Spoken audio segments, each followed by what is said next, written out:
ইচ্ছে করছে তো খুব, তবে সে তো নিরুপায়। ভয় হয় ওর নিজের অনিশ্চিত জীবনে ওর ফুলকে জড়াতে। যেখানে নিজের কোনো ঠিকানা নেই, বেঁচে থাকার কোনো মানে নেই, সেখানে নিজের ভালোবাসাকে কি করে জড়াবে নিজের সাথে তীব্র। এইসব ভাবতে ভাবতেই মেঘে ঢাকা আকাশের দিকে তাকিয়ে বাকি রাতটুকু পার করে দিল তীব্র। উঁচু নিচু রাস্তা দিয়ে ধীরে ধীরে হেঁটে চলেছে এলোকেশি এক কটা। হালকা হালকা শীতে গায়ে কাঁপন ধরে যাচ্ছে। ক্ষণে ক্ষণে বাতাসের দাপটে দু হাত দিয়ে নিজের বাহু ঘষে চলেছে সে। রাত শেষ, ভোর নেমে আসতেই ছুটে চলে এসেছে রূপ দার্জিলিংয়ের সৌন্দর্য উপভোগ করতে।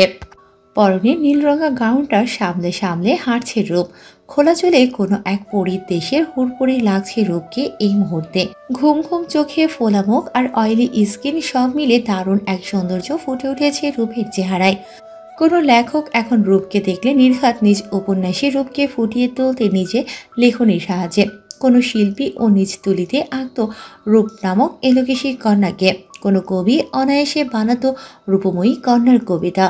আলো এখনো ফোটেনি, হালকা আধারের আভাস চারপাশ জুড়ে। এই মুহূর্তে রূপের এখানে আসার মূল কারণ সানসিন দর্শন। এই রিসর্টের ব্যালকনি থেকেই সূর্যোদয়ের অপার সৌন্দর্য দেখা যায়। পূর্ব দিকে অবস্থিত কয়েকটা রুমের ব্যালকনি থেকেও সূর্যোদয় দেখা যায়। ওদের কারো রুমই পূর্ব দিকে নয়, শুধু তীব্র রুমটা পূর্ব দিকে অবস্থিত। রূপ এসব ভাবতে ভাবতে একটা উঁচু পাহাড়ে ঘেরা জায়গায় গিয়ে হাঁটা থামালো।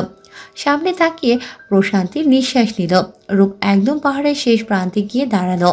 ওই জায়গাটাতে কাজ চলছিল, তাই কোনো রেলিং বা বর্ডার ছিল না। রূপ ওখানে দাঁড়িয়ে দু হাত মেলে দিয়ে মাথা ঘুরিয়ে এদিক ওদিক একবার তাকিয়ে সজোরে চিল্লিয়ে উঠল। আ ওর কণ্ঠস্বরটা চারিপাশের পাহাড়ি ঘেরা উপত্যক্য ধাক্কায় খেয়ে বারংবার প্রতিধ্বনিত হতে লাগলো।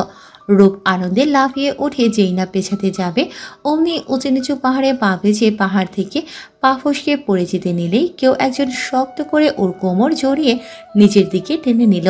রূপ কিছু না ভেবে ওকে ধরে থাকা ব্যক্তিটির বুকের দিকে শার্টটা খামচে ধরল। ভয়ে রূপে দম বন্ধ হওয়ার জোগাড় হয়েছে। ওকে ধরে থাকা ব্যক্তিটি এক দৃষ্টিতে ওর দিকে তাকিয়ে আছে, নেশাত্মক চোখে তাকিয়ে নিজের তৃষ্ণা মেটাচ্ছে। রূপের চোখ মুখ খিচে বন্ধ করে শার্ট খামচে ধরার দৃশ্যটা খুব করে উপভোগ করছে সামনের ব্যক্তিটি। কোনো ঘোরের মাঝে যেন হারিয়ে যাচ্ছে সে। রূপ পিট করে চোখ খুলে ঘাড় ঘুরিয়ে নিচে তাকালো। নিচের গভীর খাদ দেখে সেকেন্ডে চোখ বন্ধ করে ওকে ধরে থাকা ব্যক্তিটিকে আরও জাপটে জড়িয়ে ধরে বুকে মুখ গুজে দিল। পরক্ষণে কানে ভেসে এলো মিষ্টি পুরুষালী স্বর। তীব্রময়ী। এত সুন্দর কণ্ঠ শুনে চোখ খুলতে ইচ্ছে করছে না রূপের, হারিয়ে যেতে ইচ্ছে করছে এই কণ্ঠের মাঝে। ও বুঝে গেছে ওকে ধরে থাকা মালিকটা কে হতে পারে, যাকে নিয়ে কল্পনায় অনুভূতির সাগরে ডুবে থাকে সারাক্ষণ। তাকে না চেনাটা অসম্ভব কিছু নয়। রূপের বন্ধ চোখের দিকে তাকিয়ে তীব্র হালকা ফু দিল। রূপ হালকা কেঁপে উঠে চোখ আরও খিচে বন্ধ করে নিল। এই মুহূর্তটাকে দুজনেই খুব করে উপভোগ করছে। আবেশে নিজেদের হারাচ্ছে এই পাহাড়ে ঘেরা দার্জিলিংয়ে। তাদের কাছাকাছি আসার প্রথম দিন এটা, যদিও কোনো এক অশুভ আঁধার রাতে ওরা কাছাকাছি এসেছিল। শুধু কাছাকাছি নয়, অনেকটা কাছাকাছি এসেছিল। মিষ্টতার আবেশে ভিজেছিল দুজন, তবে সেটা শুধু তীব্র জানে, রূপ তো আর জানে না। সে তো নেশায় বিভোর ছিল সে রাতে, যে রাতে তীব্র নামক তীব্রতর রূপের উষ্ণ ঠোঁটের প্রেমসুধা পান করেছিল। অসীম প্রাকৃতিক সৌন্দর্য দিয়ে ঘেরা পশ্চিমবঙ্গের বুক চিরে অবস্থান করছে দার্জিলিং। সৌদ শহরের রানী নামে পরিচিত এই দার্জিলিং। পাহাড়ি ঘেরা এই দার্জিলিং তার ভূপ্রাকৃতিক সৌন্দর্য, স্পেশাল চা এবং দার্জিলিং রেলওয়ের জন্য বিখ্যাত। স্থানটিতে তার অনাবিল সৌন্দর্য এবং নাতিশীতোষ্ণ মনোরম জলবায়ুর কারণে ভারতবর্ষের দর্শনীয় স্থান হিসেবে গড়ে উঠেছে। ভারতবাসী ছাড়াও প্রতি বছর নানান প্রতিবেশী দেশ থেকে বহু পর্যটক আসেন দার্জিলিং ভ্রমণে। পর্যটক ছাড়াও দার্জিলিং ব্রিটিশ শৈলযুক্ত বেসরকারি বিশ্ববিদ্যালয়গুলোর জন্য বিখ্যাত। দার্জিলিংয়ের জনপ্রিয় এবং আকর্ষণীয় স্থানগুলো হল টাইগার হিল। প্রধান আকর্ষণীয় স্থান সমুদ্রপৃষ্ঠ থেকে প্রায় 10,000 ফুট উঁচুতে অবস্থিত হিমালয়ের বরফ দিয়ে দেখা যায় সূর্যোদয়ের ঝিকিমিকি হাসি। রেলওয়ে স্টেশন ঘুম হচ্ছে সবচেয়ে উঁচু রেলওয়ে স্টেশন, যা দার্জিলিং এর পাহাড়ি পথ বেয়ে শিলিগুড়ি পর্যন্ত বিস্তৃত। দার্জিলিং শহর পেরিয়ে খুব কাছে আর একটি শহর হচ্ছে কাঞ্চনজঙ্ঘা। তাছাড়াও উল্লেখযোগ্য স্থান পশুপতি মার্কেট, টয় ট্রেন ভ্রমণ, খুব মনস্তরি বাতাসি লোভ, দার্জিলিং চিড়িয়াখানা, Himalayan mountaineering institute, Japanese temple, আভা আর্ট গ্যালারি, এভারেস্ট বিজয়ী তানজিং রক স্মৃতিস্তম্ভ, বিখ্যাত সেন্ট পলস স্কুল। এছাড়াও আরও দর্শনীয় স্থান আছে এই দার্জিলিং নামক শহরে। এক কথায় বলা যায়, দার্জিলিংকে দেয়া পাহাড়ের রানী উপাধিটা মোটেই অতিশয়োক্তিক নয়। দার্জিলিংয়ের অন্যতম আকর্ষণীয় স্থান মিরিক লেকের পাশে গিয়ে হেঁটে চলছে একজোড়া যুগল। দুজনের আঙ্গুল প্রায় ছুঁই ছুঁই, তবুও ছুঁয়ে দেওয়া হচ্ছে না আর। রূপ আর চোখে তাকালো তীব্রর দিকে। রূপের চোখে দেখা সবচেয়ে সুন্দর পুরুষটির দিকে। তীব্রর দিকে তাকিয়ে ভাবতে লাগলো কিছুক্ষণ আগের ঘটনা। রূপকে সোজা করে দাঁড় করিয়ে তীব্র বেশ জোরেই ধমক দিয়েছিল। তীব্র হঠাৎ এহেন ধমকের দরুন রূপের চোখ ছলছল হয়ে আসে। এই প্রথম রূপের মায়াবী চোখে জল দেখে তীব্র দ্রুত চোখ সরিয়ে নেয়, বিড়বিড়িয়ে বলে ওঠে, সর্বনাশা নারী। রূপ অভিমানে তীব্রকে পাশ কাটিয়ে চলে যেতে নিলেই তীব্র হাত ধরে রূপকে ঘুরিয়ে নিজের সাথে চেপে ধরে। অতঃপর রূপের কাঁধে নিজের থুতনি রেখে ফিসফিস করে বলে ওঠে, এত অভিমান ভালো নয় তীব্রময়ী। তীব্রর তীব্রতায় প্রণয় দাহ হওয়া বাকি আছে এখনো তোমার। তীব্রর কথার স্বরে রূপ হারিয়ে গেছে কোনো এক নাম না জানা রাজ্যে। অভিমানগুলো মেঘের সাথে ভেসে গেছে অনেক আগেই তীব্র সংস্পর্শে। রূপকে চুপ থাকতে দেখে আলতো স্বরে তীব্র বলে উঠল, চোখ খুলে সামনে তাকাও তীব্রময়ী। তীব্রর বলার সাথে সাথেই রূপ চোখ খুলে সামনে তাকালো। পাহাড়ের ভেতর থেকে লাল বর্ণ সূর্যদেব ধীরে ধীরে বেরিয়ে আসতে শুরু করেছে। কি অপূর্ব সেই দৃশ্য! নাম না জানা পাখির কলরবে মুখরিত চারিপাশ। ঠান্ডা হিমেল বাতাস দুজনের গায়ে মৃদু ভালো লাগার পরশ এঁকে দিয়ে যাচ্ছে।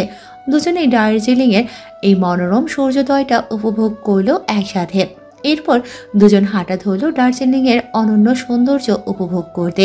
হাঁটতে হাঁটতে ওরা পৌঁছলো দার্জিলিংয়ের একেবারে পাশে খুব ছোট্ট মেরে শহরে। এই শহরটি বরফে আচ্ছাদিত পাহাড় ও লেকের সমন্বয়ে ঘেরা মিরিক লেক এর জন্য বিখ্যাত। এই ছোট্ট পাহাড়ি শহরে আজ না হয় ওরা প্রণয়ে হারিয়ে যাক, অনুভব করুক দুজন দুজনকে একান্তই। সকাল থেকে তীব্র রূপ দুজনেই নিরুদ্দেশ। বাকি সবাই রিসর্টের গোল টেবিলে বসে ভাবনায় ব্যস্ত।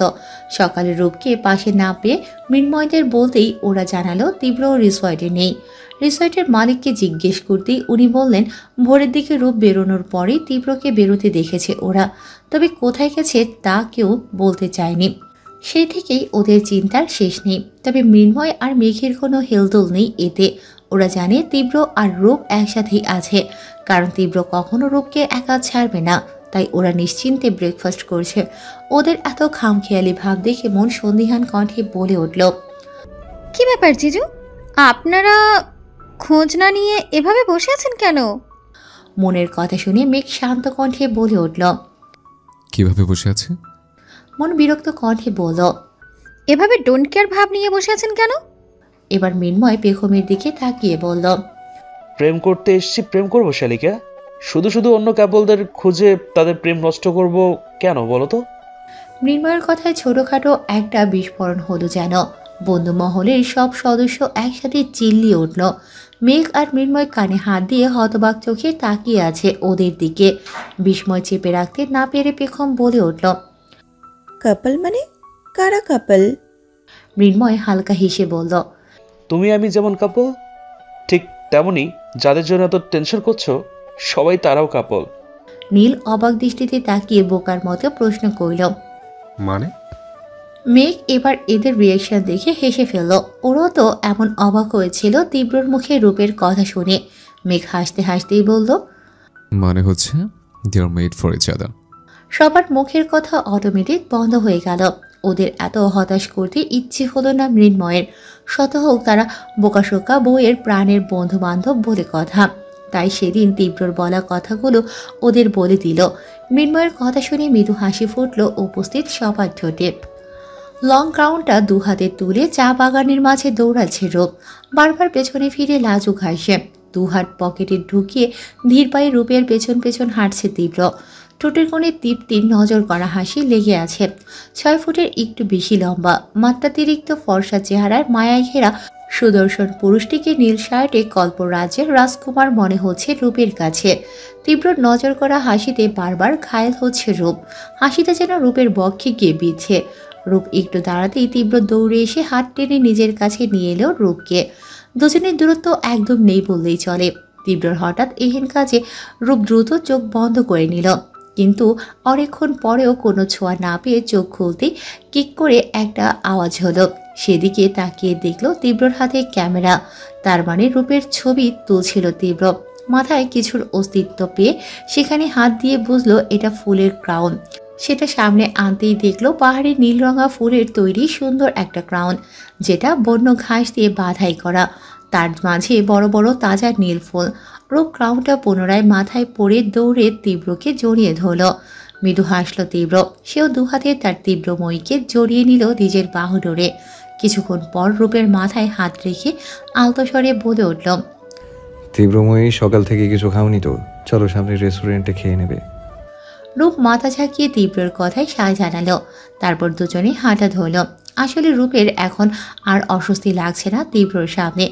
ভালোবাসার মানুষটার সামনে অস্বস্তি লাগার কথাও নয়। তবে তীব্রর গম্ভীর মুখ দেখে প্রথম থেকেই রূপের অস্বস্তি লাগতো। তবে এখন সেটা কেটে গেছে। যদিও রূপ প্রকাশ করেনি নিজের অনুভূতি, তীব্রও ভালোবাসার কথা বলেনি, তবুও কাছাকাছি এসেছে দুজন। তবে রূপের প্রচণ্ড লজ্জা লাগে এখনো। সম্পূর্ণ অপরিচিত মানুষটাকে নিজের করে নিতে একটু তো সময় লাগবেই, সে যতই অনুভূতির সবটা জুড়ে থাকুক না কেন। পরিকল্পনায় মতো একদল নরপিচাস। কি করে তাদের শত্রুকে শেষ করা যায়। কালো মুখোশ পরিহিত কয়েকজন দার্জিলিংয়ের নির্জন স্যাঁতস্যাঁতে জঙ্গলের ভেতর পরিত্যক্ত বাড়ির ভেতরে নিজেদের আলাপে মত। আজ রাতে হবে নিষ্ঠুর মানুষ হত্যার খেলা, যেই খেলার পরিকল্পনায় মেতেছে কিছু মানুষরূপী হায়নার দল, যারা রেহাই দেয় না কোনো শিশুকেও। একের পর এক হত্যালীলা মেতে ওঠে। আজ তাদের আনন্দের মেলা বসেছে, কারণ তাদের সবচেয়ে বড় শত্রুকে শেষ করার রাস্তা পেয়েছে তারা। ধ্বংস হবে আজ পাপী বিনাশের রাজা। শেষ হবে তাদের মৃত্যু দেওয়া বলিষ্ঠ মানব, যার দিকে তাকাতেও মানুষের আত্মা কাঁপে। বন্ধুমহলের সদস্যরা রক্তচক্ষু নিয়ে তাকিয়ে আছে রূপের দিকে। রূপ চিপস খাচ্ছে আর চোখে সবার দিকে টুকটুক করে তাকাচ্ছে। বেডের মাঝে ওর অবস্থান, আর ওকে চারপাশ থেকে সবাই ঘিরে আছে। রূপের দুপাশে মন আর বেগম বসে আছে। ওদের থেকে একটু দূরে ঋদ্ধি বসে খাচ্ছে, আর ঈশান আর নীল রূপের দিকে ঝুঁকে বেডে এক হাঁটু ঠেকিয়ে দাঁড়িয়ে আছে। ওদের সবার চোখ মুখ দেখে মনে হচ্ছে ওরা ভীষণ খেপেছে রূপের উপর। রূপ তীব্রর সাথে প্রায় 11টার রিসর্টে ফিরে সোজা নিজেদের রুমে চলে যায়। ওরা সবাই রূপকে দেখেই প্রশ্ন করা শুরু করে, কিন্তু রূপ কোনো উত্তর না দিয়ে ফ্রেশ হতে চলে যায়।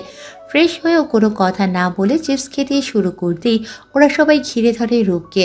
রূপের এমন হাবভাব দেখে ঈশান বিরক্ত হয়ে বলে উঠল, আমাদের কিছু না বলে এত এগিয়ে গেছিস, অথচ আমি যেদিন বললাম তখন সবাইকে বলে আমায় আছে মতন কেলানি খাওয়ালি, আর এখন কি চলে? ঈশানের কথা শেষ হতেই বেগম বলে উঠল, তাও কার সাথে দেখেছিস? যাকে দেখে কিনা আমাদের হার্টবিট ফার্স্ট চলে। উফ। বেগমের কথা শুনে ঈশান বাঁকা চোখে তাকিয়ে বলল, হার্টবিট করে, তাও আবার দুই বান্ধবীর একজন নিয়ে, ভাবা যায়? আচ্ছা পেখম, মৃণয়, জিজু জানে তো তার বন্ধুর জন্য তার হবু বউয়ের হার্টবিট বেড়ে যায়? বেগম চোখ রাগিয়ে তাকাতেই ঈশান ভয় পাওয়ার অভিনয় করে ঠোঁটে আঙুল দিয়ে মাথা দুলিয়ে বোঝায় যে সে চুপ করেছে। বেগম বিরক্ত চোখে ঈশানের দিকে তাকিয়ে চোখ সরিয়ে নেয়। মন হতাশ কণ্ঠে বলল, এই রূপ, তুই আমাদের এতটাই পর করে দিলি যে অন্য কারোর থেকে আমাদের জানতে হলো তোর অ্যাফেয়ার কার সাথে চলছে। হায়, কি দিনকাল পড়লো। নীল মনের কথার পরিপ্রেক্ষিতে বলে উঠল, ঢং করছিস না তো? অন্য কারো থেকে শুনতে হলো, এটা আবার কি কথা? হ্যাঁ, জিজু আর মেঘদা তো আমাদেরই কাছের মানুষ, তাই নয় কি? নীলের কথায় মন ভেঙচি কাটল। ঋদ্ধি হঠাৎ অপ্রত্যাশিত একটা কথা বলে বসল, আমার মনে হয় মেঘদা থেকে জিজু হতে বেশি সময় লাগবে না। ওর কথার মানে বুঝতে পেরে সবাই শয়তানি হাসি দিয়ে মনের দিকে তাকাতেই মন রেগে বের থেকে কুশন ঋদ্ধির দিকে ছুঁড়ে মারে। আর ঋদ্ধি নিচের দিকে আক্রমণ টের পেয়েই তাড়াতাড়ি হাতে রাখা খাবার প্লেটটা সরিয়ে ঘুরতে কুশনটা ঋদ্ধির কাঁধে গিয়ে লাগে। ওর অবস্থা দেখে সবাই হাসতে হাসতে গড়াগড়ি খাওয়ার মতো অবস্থা। নীল হাসতে হাসতে বলে ওঠে, সবাই আগে নিজেকে বাঁচায়, আর ঋদ্ধিটা আগে খাবার বাঁচাতে ব্যস্ত থাকে, যেন খাবার বাঁচালেই ও বেঁচে যাবে। নীলের কথায় আরেক দফা হাসাহাসি হলো। এরপর সবাই রূপকে আবার জেরা করতেই রূপ সবটা খুলে বলল। সেই দিন রেস্টুরেন্টে তীব্রর অনুভূতি প্রকাশ করার কথাটাও বলে দিল। আর আজ সারাটা সময় তীব্রর সাথে থেকে কি কি করেছে সবটাই বলল। সব শুনে ওরা বিস্ময়ে হতবাক। এত বড় বিজনেসম্যান এমন করেও ভালোবাসতে পারে, কি অপূর্ব তার প্রকাশের ধরন। গাম্ভীর্য বজায় রাখা মানুষটাও ভালোবেসে আগলে নিতে জানে। আড়ালে আমড়ালে কত কিছুই না করে যায়। আসল কথা হচ্ছে সেলিব্রিটি, বিজনেসম্যান, নামি দামি মানুষ বলে কি তারা অনুভূতি বোঝে না, নাকি ভালোবাসতে জানে না? সবটাই তারা জানে, বোঝে। তারা সবাই অহংকারী নয়, সুন্দর একটা মনও আছে তাদের, যেটা ওরা সবাই তীব্র চৌধুরীকে না দেখলে বুঝতো না। এদিকে বাদর বন্ধুদের থেকে রেহাই পায়নি তীব্র। ওরাও চেপে ধরেছে তীব্রকে। তবে তীব্র যে ধাঁচের মানুষ, তাতে ও নিজে থেকে না বলতে চাইলে কারো সাধ্য নেই ওর ভিতর থেকে কথা বের করার। আর এখনও সেটাই হচ্ছে। তীব্র কিছু বলছে না ওদের। ওরা বেডে বসে এক ধ্যানে তীব্রকে দেখে চলেছে, যে কিনা মিররের সামনে দাঁড়িয়ে চুল ঠিক করতে ব্যস্ত। হালকা গোলাপি একটা তোয়ালে পরে উন্মুক্ত শরীর নিয়ে প্রায় আধ ঘন্টা ধরে মিররের সামনে দাঁড়িয়ে নিজেকে খুঁটিয়ে খুঁটিয়ে দেখছে তীব্র, যেন নিজের এতদিনের তৈরি করা সব নিয়ম ভেঙে ফেলেছে ও। যে কিনা সব সময় টাইম মেনটেন করে চলে, সেও আজ সময়ের ধার ধারছে না। তার কাছে আজ সব অযৌক্তিক লাগছে। শুধু নিজেকে নিয়ে ব্যস্ত হয়ে আছে সে। তার তীব্রময়ীকে সর্বোচ্চ সুখ দিতে প্রস্তুত আছে সে। তবে তাদের এই প্রণয় কি বাকি সবাই মেনে নেবে? তীব্রর অনিশ্চিত জীবনে যে রূপের পরিবার রূপকে তুলে দেবে। তবে যাই হয়ে যাক না কেন, তীব্র ছাড়বে না তার তীব্রময়ীকে। প্রয়োজনে পুরো পৃথিবীর সাথে লড়াই করবে, তবুও তার তীব্রময়ীকে দূরে যেতে দেবে না। সারা জীবন ভালোবাসা, আদরে, যত্নে নিজের বক্ষ পিঞ্জরে রেখে দেবে। সবটা করবে সে তার তীব্রময়ীর জন্য, সবটা। তীব্রর এইসব আকাশ পাতাল ভাবনার মাঝেই মেঘ ব্যঙ্গ করে বলল, কি ব্যাপার ভাই, প্রেমে পড়ে কি তুমি দিন তুলে সব ভুলে গেলে নাকি? তীব্র ওদের দিকে তাকাতেই মেঘ চোখ মেরে গেল। তবে মৃন্ময় আমতা আমতা করে বলে উঠল, এমন করিস কেন বলতো ইয়ার? আমরা তোর সাথে সবটা শেয়ার করি, আর তুই শুধু লুকিয়েই বেড়াস। তীব্র এগিয়ে এসে ওদের সামনে বসল। ওকে বসতে দেখেই ওরা আরো উৎসাহিত কণ্ঠে জানতে চাইল আজকের ঘটনা। তীব্র মৃদু হাসল, তারপর গম্ভীর হওয়ার ভান করে বলে উঠল, তোরা বাচ্চাদের মতো অন্যের প্রেমের কাহিনী জানতে চাইছিস কেন বলতো? তীব্রর এই কথায় কাজ হলো বলে মনে হয় না। ওরা আরো চেপে ধরল তীব্রকে। মানে না বলে আজ শান্তি দেবে না তীব্রকে। ওদের এমন জ্বালাতন দেখে মৃদু হেসে তীব্র বলতে শুরু করলো, ঠিক ভোর হবার মুখে আবছা আলোয় এরোকেশি কন্যাকে দেখে হৃদয়ের গতি থমকে দাঁড়িয়েছিল আমার। হঠাৎ তার চিৎকার করে পাহাড়কে অভ্যর্থনা জানানোর আওয়াজ বারবার আমার কানে বাড়ি খাচ্ছিল। হঠাৎ তার চিৎকার করে পাহাড়কে অভ্যর্থনা জানানোর আওয়াজ বারবার আমার কানে বাড়ি খাচ্ছিল। তার জড়িয়ে ধরার দৃশ্য কল্পনা করলেও আমার শরীরে শিহরণ খেলে যাচ্ছে এখনো। তার ভীতু চাহনি, পিটপিট করে চোখ খোলার দৃশ্য, ঠোঁট কামড়ে কিছু ভাবা, সব কিছুতে আজ আমি হারিয়ে গেছিলাম। তার লাজুক হাসি বারবার আমাকে ঘায়েল করে দিচ্ছিল। অল্পতেই তার হাস্যোজ্জ্বল মুখমণ্ডল আমাকে তার চারপাশে আবৃত করেছে। আজ এই পাহাড়ি এলাকায় আমি আবার নতুন করে তার প্রেমে পড়েছি। আমার মনে হয় আমি প্রতিনিয়ত তার মায়ায় মত্ত হব, প্রেমে পড়ব বারংবার। তীব্রর কথা শুনে ওরা অবাক চোখে দেখছে ওকে। যত তীব্রর প্রেমের বর্ণনা শুনছে তত অবাক হচ্ছে। এটা যে সত্যি তীব্র তা ওদের বিশ্বাস হচ্ছে না। এই তীব্রর সাথে পূর্বের তীব্রর কোনো মিল ওরা খুঁজে পাচ্ছে না। প্রেম মানুষকে কি থেকে কি বানিয়ে দেয় তা প্রেমে না পড়লে বোঝা সম্ভব না। বিকেল প্রায় 4টা বাজে। সবাই রিসর্টের বাইরে দাঁড়িয়ে আছে। এখান থেকে সবাই দার্জিলিংয়ের দর্শনের স্থানগুলো ঘুরতে যাবে। ওরা সবাই জিপে করে ঘুরবে। জিপে করে ঘোরার মজাটাই আলাদা। ওদের জন্য রিসর্ট মালিক নিজে একটা জিপ গাড়ির ব্যবস্থা করে দিয়েছে। সবার মনে টান টান উত্তেজনা কাজ করছে। তীব্র আজ যেতে বারণ করেছিল, কারণ আকাশের অবস্থা ভালো নয়। কালো মেঘের ঘনঘটা সারা আকাশ জুড়ে, বৃষ্টি নামবে পুরো দার্জিলিং জুড়ে, সাথে হয়তো ঝড়ের তাণ্ডবও চলবে। আচ্ছা, এই প্রকৃতি কিছু বলতে চাইছে কি ওদের? কিছু কি বিপদ ঘনিয়ে আসতে চলেছে যা কারো জীবন এলোমেলো করে দেবে, কিংবা কোনো যুগলবন্ধী কাপলকে কাছাকাছি নিয়ে আসবে? কি হতে চলেছে সামনে? অনাকাঙ্ক্ষিত কিছু কি? উঁচু নিচু পাহাড়ি রাস্তা দিয়ে জিপ চলছে ধীর গতিতে। জিপ ড্রাইভ করছে দার্জিলিংয়ের আদিবাসী ইয়ুক। ওর পাশে তীব্র বসে আছে। পেছনের দুটো সিটে বেগম আর মৃন্ময় বসা। আর বেগমের পাশে রূপ, সে বাহিরে তাকিয়ে প্রকৃতি বিলাসে ব্যস্ত। তীব্র সামনের লুকিং গ্লাসে এক দৃষ্টিতে তাকিয়ে আছে তার তীব্রময়ীর দিকে। একদম পেছনের সিটের একপাশে নীল ঈশান ঋদ্ধি বসেছে, আর ওদের বিপরীতে মেঘ আর মন বসেছে। ওদের এই বসা নিয়েও মন এক দফা ঝগড়া করেছে, যা সামলাতে তীব্রকে ধমক দিয়ে থামাতে হয়েছে। তবে তখন থেমে গেলেও এখন আবার লেগেছে মেঘ আর মন। ওদের বিপরীতে বসে সিঙ্গেল ছেলেরা আরও উস্কে দিচ্ছে মনকে, যার দরুন 2-3 বার মারও খেয়েছে মনের হাতে। ওদের কাণ্ডে বাকিরা হেসেই যাচ্ছে, তবে তীব্রের ধ্যান নেই এসবে। পাহাড়ি এলাকায় ধাপ কেটে কেটে কি সুন্দর নিপুণ হাতে চা গাছ চাষ হচ্ছে। যেদিকে চোখ যাচ্ছে সেদিকেই চা গাছের সমাহার। আলাদা একটা ঘ্রাণও আছে চারপাশ থেকে। এই জন্যই বোধহয় দার্জিলিংয়ের চা পৃথিবী বিখ্যাত। এক মনে সেদিকে তাকিয়ে এসবই পর্যবেক্ষণ করছিল। ওদের গাড়ি এসে থামলো দার্জিলিংয়ের অন্যতম রেস্টুরেন্ট মিলান ক্যাফে এবং রেস্তোরাঁর সামনে, যা মহারানী চা বাগানে অবস্থিত। এখানে নানান খাবার পাওয়া যায়। ওরা এখান থেকে খাবার খেয়ে তারপর ঘুরতে বেরোবে। সবাই গাড়ি থেকে নেমে রেস্তোরাঁর উদ্দেশ্যে হাঁটা ধরল। রেস্তোরাঁর বড় টেবিলটা দখল করে সবাই বসলো। আজ তীব্রর পাশে রূপ বসেছে, আর ওদের এক পাশে মৃন্ময় প্রেখম, আর এক পাশে মেঘ মন, আর বিপরীত সব সিঙ্গেল ছেলেরা বসেছে। দার্জিলিংয়ের খাবারের দৃশ্য হলো পুরনো ঔপনিবেশিক স্বাদ এবং স্থানীয় নেপালি, তিব্বত এবং বাঙালি, সেই সাথে বিশাল পর্যটক সম্পাদয়ের কারণে আন্তর্জাতিক স্বাদের একটা আকর্ষণীয় মিশ্রণ। দার্জিলিংয়ের জনপ্রিয় খাবারগুলো হলো গান্ড্রা, গজানো সরিষা পাতা, মোমো, সবজি এবং মাংস দিয়ে পিঠার ন্যায় এক খাবার, চেং, স্থানীয় বিয়ার, থুপকা, মাংস এবং নুডলস দিয়ে তৈরি এক ধরনের ঘন স্যুপ অন্যতম। পশ্চিমবঙ্গের একটি অংশ হওয়ার সত্ত্বেও দার্জিলিংয়ের খাবার তার নিজস্ব একটা ক্যানভাস। ওরা সবাই নিজেদের পছন্দ মতো খাবার অর্ডার করল। খাবার আসতেই সবাই খেতে খেতে আড্ডা দিতে লাগলো। তীব্র খাওয়া বাদে রূপকে সাহায্য করছে, তাই মেঘ তীব্রকে হেসে বলে উঠল, কি ভাই, প্রেমে পড়ে কি সবকিছু বদলে ফেললে নাকি? আমাদের তো তোকে বেড়ে খাওয়াতে হতো, আর এখন তুই তো পারিস না বউকে মুখে তুলে খাওয়াতে। সবাই মুখ টিপে হাসতে লাগলো। তীব্র তীক্ষ্ণ দৃষ্টিতে তাকাতেই মেঘ হি হি করে হেসে উঠল। তারপর ভয় পাওয়ার অভিনয় করে বলল, হে, তুই বিজনেসম্যান হয়ে এমন মাফিয়াকে মতো ভয় দেখাস কেন? তোকে বিজনেসম্যান কে বানাইছে? তুই তো তোর চোখ রাঙানি দিয়ে সব ডিল নিজের নামে করে নিতে পারবি। বন্ধু হয়ে তোর চোখ রাঙানিতে আমার হার্ট অ্যাটাক হওয়ার উপক্রম। এই রূপ, তুমি সাবধানে থাকো বোন, তোমার ছোট্ট হৃৎপিণ্ডটাকে সুস্থ রাখো। মেঘের কথা শুনে উপস্থিত সবাই এবার হু হা করে হেসে উঠল।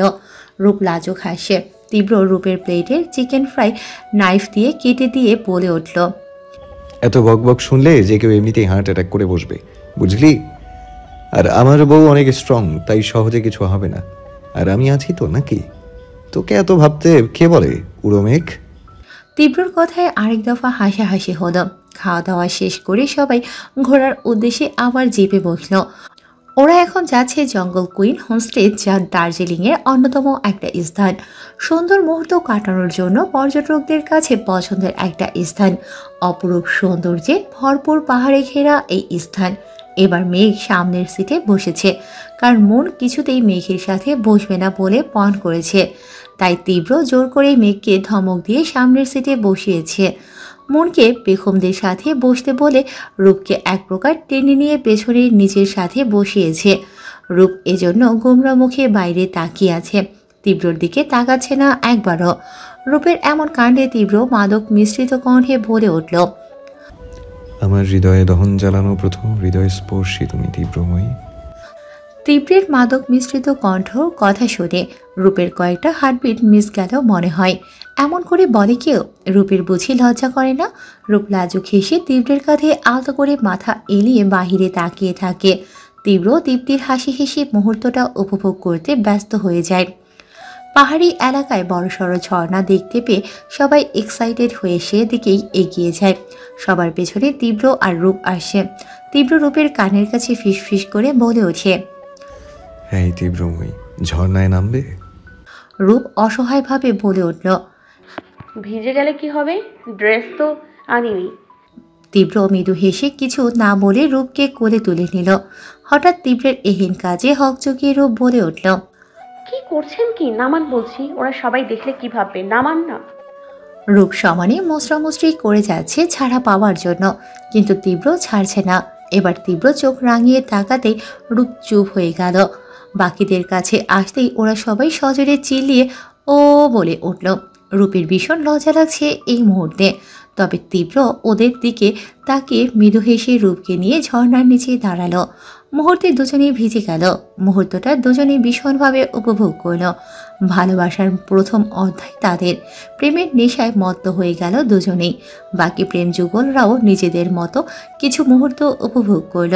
ভালোবাসায় মোড়ানো একটা সুন্দরতম বিকেল কাটল সবার। এরপর সবাই ড্রেস চেঞ্জ করে নিল পাশের ছোট্ট হোটেল থেকে। তীব্রকে ইয়ক আগেই জানিয়ে রেখেছিল ঝর্ণার ব্যাপারে, তাই তীব্র সবার ড্রেস ম্যানেজ করে গাড়িতে রেখে দিয়েছিল। না হলে এত সুন্দর মুহূর্তটা ওরা কাটাতে পারত না। পুরো স্থান ঘুরে ফেরার সময় প্রায় রাত হয়ে গেল। এর মধ্যে রূপের বায়না সবাই রাতে ডিনার করে রিসর্টে ফিরবে, তাই রাস্তার ধারে কিছুটা জঙ্গলের মতো জায়গায় একটা ছোট্ট রেস্টুরেন্টের সামনে ওদের জিপ থামলো। সবাই নেমে রেস্টুরেন্টের ভিতরে চলে গেল। তীব্র কাউন্টারে গেল খাবার অর্ডার করতে। সবাই বসতেই মৃন্ময় বলে উঠল, রূপ কোথায়? ওকে তো দেখছি না। মন মৃদু হেসে বলল, হয়তো ওর আশিকের কাছে হেরে গেছে। মনের কথায় সবাই হেসে উঠল। কিছুক্ষণ পরে তীব্রকে একা ফিরে আসতে দেখে মেঘ বলে উঠল, কিরে রূপ কোথায়? তোর সাথেই না ছিল? তীব্র অবাক সরে বলল, আমার সাথে কখন ছিল? আমি তো গাড়ি থেকে নেমেই ওদিকে গেছিলাম। তোদের সাথেই তো থাকার কথা। ওরা সবাই বিস্মিত হলো। কোথায় গেল তবে মেয়েটা? তীব্রর নিজেরও কেমন যেন লাগছে, মনে হচ্ছে খারাপ কিছু হতে চলেছে। ও আর না দাঁড়িয়ে দৌড়ে বাহিরে চলে গেল। ওরা সবাই উঠে দাঁড়ানোর আগেই তীব্র বেরিয়ে গেল। ওরা সবাই মিলে পুরো রেস্টুরেন্টটা খুঁজলো, তবে রূপকে পাওয়া গেল না। সবার ভয়ে অবস্থা খারাপ। এই অচেনা শহরে কোথায় যেতে পারে রূপ? ওদের সাথেই তো গাড়ি থেকে নামলো। কিছুক্ষণের ব্যবধানে কোথায় চলে গেল তবে? আর তীব্রই বা কোথায় খুঁজবে রূপকে? রূপের সাথে কি খারাপ কিছু হবে? অনাকাঙ্ক্ষিত কিছু কি? ঠান্ডা বাতাসের গতিতে বারবার চুলগুলো এলোমেলো হয়ে যাচ্ছে। কান্না করার ফলে চোখ দুটো ফুলে উঠেছে। লং গাউনটা কিছু অংশ ছিঁড়ে গেছে। হাতের কিছু অংশ কেটে ফিনকে দিয়ে রক্ত ঝরছে। সেদিকে খেয়াল নেই রূপের। সে এক মনে সামনের বহমান পাহাড়ি নদীটির দিকে তাকিয়ে আছে। ভয়ে চোখ মুখ শুকিয়ে গেছে প্রায়। আকাশে বেশ বড়সড় চাঁদ উঠেছে আজ, তবে সে চাঁদের উজ্জ্বল আলোর ছটকা নেই। কেমন যেন নিস্তেজ চাঁদের আলো। কালো মেঘের আড়লে একটুখানি চাঁদ দেখা যাচ্ছে, আবার তা লুকিয়ে পড়ছে। এটা বৃষ্টি আসার পূর্ব লক্ষণ। আলো আধারের মাঝে এই অজানা পাহাড়ি জঙ্গলে হারিয়ে গেছে রূপ। জানে না কোথায় আছে সবাই। তীব্রই বা কোথায়? তীব্রর কথা মনে পড়তে হু হু করে কেঁদে উঠল রূপ। মনে পড়ে গেল জিপ থেকে নামার পরের ঘটনা। সবার শেষে রূপ জিপ থেকে নামতেই চোখ পড়ল রেস্টুরেন্টের বাহিরে টেবিলের উপর ছোট ধবধবে খরগোশ ছানা। রূপ খুশিতে লাফিয়ে উঠে সেদিকে চলে যায়। পেছন ঘুরে একবার সবাইকে দেখে নেয়। রূপ জানে তীব্র এখন এভাবে রূপকে সময় নষ্ট করতে দেবে না, কারণ বেশ রাত হয়ে গেছে ইতিমধ্যে। তাই কাউকে বলে কোনো লাভ হবে না। আর সবাই এর মধ্যে ভেতরে চলে গেছে। তাই বাধ্য হয়ে রূপ যেই না খরগোশটা তুলতে যাবে, অমনি খরগোশটা জঙ্গলের ভিতরে গিয়ে বসে রইল রূপের দিকে তাকিয়ে। রূপ হেসে সেদিকে এগিয়ে গেল, কিন্তু খরগোশটা আবার ভেতরের দিকে চলে গেল। রূপ এতটাই বিভোর ছিল খরগোশের প্রতি যে ও কখন পাহাড়ি জঙ্গলের ভিতর ঢুকে গেছে তা বুঝতেই পারেনি। বেশ কিছুক্ষণ খোঁজার পরও খরগোশের দেখা মেলে না। তখন হতাশ হয়ে রেস্টুরেন্টের উদ্দেশ্যে রওনা হয়, কিন্তু পেছন ফিরতেই অবাক হয়ে যায় ও। বেশ গভীর জঙ্গলের ভিতরে ঢুকে গেছে ও। কিছুতেই বুঝতে পারছে না কোথায় চলে এসেছে। কোনো দিকেই আলো বা অন্য কিছু দেখতে পারছে না। শুধু গাছের ফাঁক দিয়ে যেটুকু চাঁদের আলো বনের ভিতর প্রবেশ করছে, সেটুকুতেই রূপ হেঁটে চলেছে গন্তব্যহীনভাবে। কাউকে যে ফোন করবে সে উপায়ও নেই, কারণ ফোনটা জিপেই ফেলে এসেছে। ভয়ে রূপের আত্মা শুকিয়ে যাচ্ছে। ইতিমধ্যে কেঁদে চোখ মুখ ফুলিয়ে ফেলেছে ও। এলোমেলোভাবে হাঁটার ফলে উঁচু নিচু পাথরে লেগে গাউনটা অনেক অংশ ছিঁড়ে গেছে। গাছের ডালপালা ঘেঁষে চলার ফলে হাতের অনেক অংশ কেটে রক্ত ঝরতে লাগলো। এভাবে হাঁটতে হাঁটতে জঙ্গলের শেষ সীমানায় এসে পাহাড়ি নদী চোখে পড়ে। ঠিক তার পাশেই বসার জন্য একটা সিমেন্ট ব্রেঞ্চ দেখে কাঁদতে কাঁদতে ওখানেই বসে পড়ল ও। এইভাবে কতক্ষণ বসে আছে জানা নেই ওর। রাত গভীর হাওয়ায় বেশ ঠান্ডা পড়েছে, থেকে থেকে কেঁপে উঠছে রূপ, তবুও কান্না থামছে না ওর। আকাশের দিকে তাকিয়ে রূপ কান্না মিশ্রিত কণ্ঠে বিড়বিড় করে বলে উঠল,